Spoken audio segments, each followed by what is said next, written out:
ഗോവ ഗവർണറുടെ വാഹനവ്യൂഹത്തിലേക്ക് കാർ ഓടിച്ചു കയറ്റിയ സംഭവത്തിൽ അന്വേഷണത്തിന് ആവശ്യപ്പെടുമെന്ന് ഗോവ ഗവർണറുടെ ഓഫീസ്.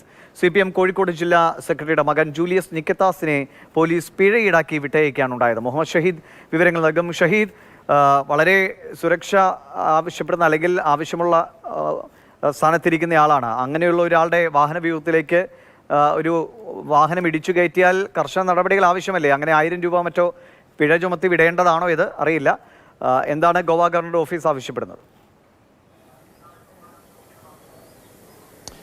ദിവിഷ്, കഴിഞ്ഞ ഞായറാഴ്ച രാത്രിയാണ് 8:30യോടുകൂടിയാണ് ഈ സംഭവം ഉണ്ടായത്. ഒരു പരിപാടിയിൽ പങ്കെടുത്ത് വീട്ടിലേക്ക് മടങ്ങുന്നത് വഴിയായിരുന്നു ഗവർണർ ശ്രീധരൻപിള്ള ഇവിടെ വാഹനവ്യൂഹത്തിലേക്ക് ഒരു കാർ ഇടിച്ചു കയറുന്ന അല്ലെങ്കിൽ ആ വാഹനവ്യൂഹത്തിന് നിരയിലേക്ക് വരുന്ന ഒരു സംഭവം ഉണ്ടായത്. പോലീസ് 2 തവണ വിലക്കി എന്നാണ് നമുക്ക് അറിയാൻ കഴിഞ്ഞത്. പക്ഷേ ആ വാഹനവ്യൂഹത്തിലേക്ക് കയറി.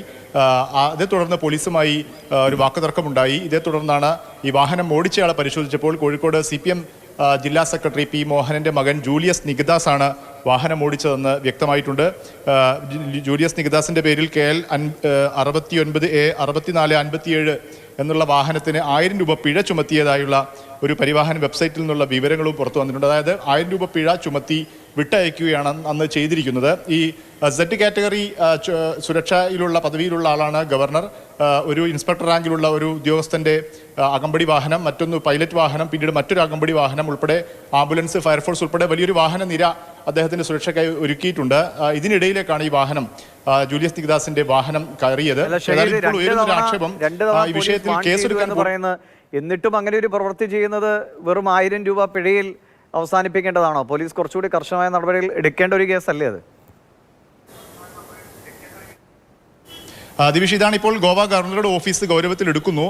ഇവർ ഗോവ ഗവർണറുടെ അല്ലെങ്കിൽ അവരുടെ അന്വേഷണത്തിന് ആവശ്യപ്പെടുമെന്ന് രാജ്ഭവനോട് അന്വേഷണത്തിന് ആവശ്യപ്പെടാൻ വേണ്ടി തീരുമാനിച്ചിട്ടുണ്ട്. ഇന്ന് അവിടെ പ്രധാനമന്ത്രി ഉൾപ്പെടെ പങ്കെടുക്കുന്ന പരിപാടി ഗോവയിൽ നടക്കുകയാണ്. അതിനുശേഷം അതിന്റെ നടപടിയിലേക്ക് പോകുമെന്നാണ് അദ്ദേഹത്തിന്റെ ഓഫീസ് അറിയിച്ചിട്ടുള്ളത്. പ്രധാനമായും പോലീസ് കേസെടുക്കുന്നില്ല എന്നുള്ളതാണ് ഇപ്പോൾ അവർ ഉയർത്തുന്ന ഒരു ആരോപണം. ഈ വിഷയത്തിൽ പിഴ ഈടാക്കി വിടുന്നതിന് പകരം ഇതൊരു സുരക്ഷാ ലംഘനമാണ്. അത് ആ തരത്തിൽ കണ്ടുകൊണ്ട് തന്നെ ഈ കേസെടുക്കണം എന്നുള്ളതാണ് ഇപ്പോൾ ഉയരുന്ന ആവശ്യം. ഏതായാലും ഈ വിഷയത്തിൽ ഇപ്പോൾ അന്വേഷണത്തിനും നടപടികളിലേക്കും ആവശ്യപ്പെടുമെന്നാണ് ഗോവ ഗവർണറുടെ ഓഫീസ് അറിയിച്ചിരിക്കുന്നത്. ദിവിഷ്, ശരി. മുഹമ്മദ് ഷഹീദാണ് വിവരങ്ങൾ നൽകിയത്.